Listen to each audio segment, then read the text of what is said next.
Hello, I'm Steve Folland and here's another weird week from Newslite TV. This week, hop on, sail on, strap on.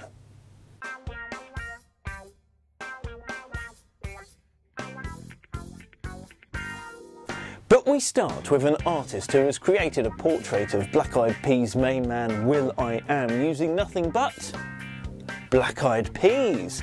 Here we are. This is a chap called Lee Merricks, who will from now on be known as Picasso, who says he spent 24 hours in a 4-day period piecing together the painting using about 5 kilograms of Black Eyed Peas.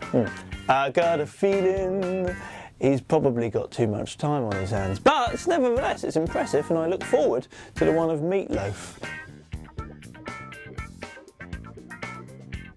Now, I didn't realise, but in New York, apparently you can get fined by the cops if you cycle in anywhere that isn't a cycle path. So if you're anywhere else on the road but the cycle path, you can get fined.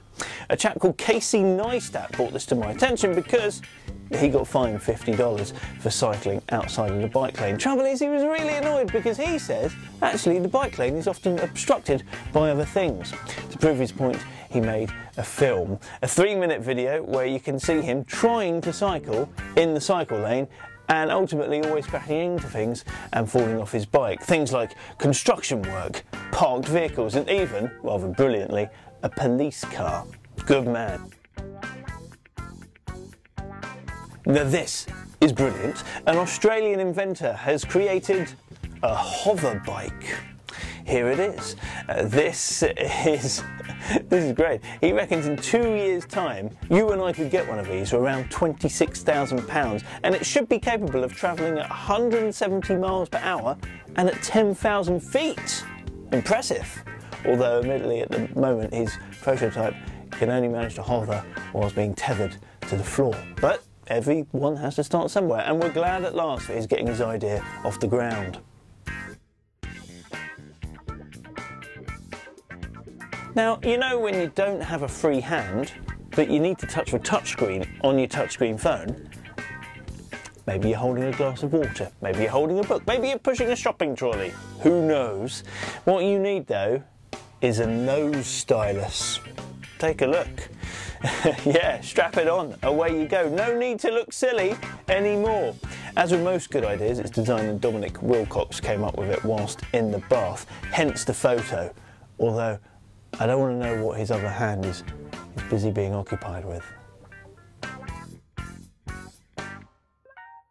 Ever go sailing and then have a real hankering, a real craving for an ice cream?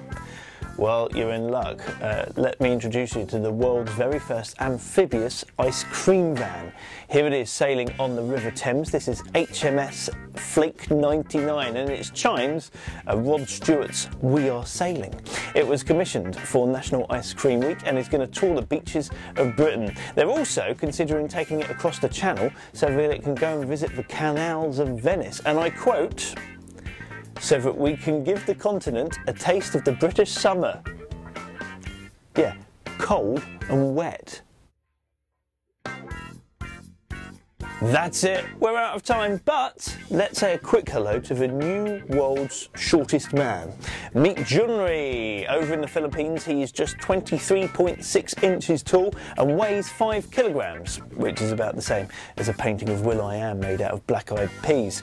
When asked what he hoped for as the new world's shortest man, he replied, "I like beer and I want a beautiful wife," before adding, "She'll probably be taller than me." Brilliant. Also, I think we've got time for our annual picture of the annual dog surfing competition. Oh, come on, dogs on surfboards, we have to have time. Here they are, there we are, once more in California. And that means, do we have time? We don't have to, we're out of time, which means we can't show you what happens if you draw a giant phallus onto your school playing field.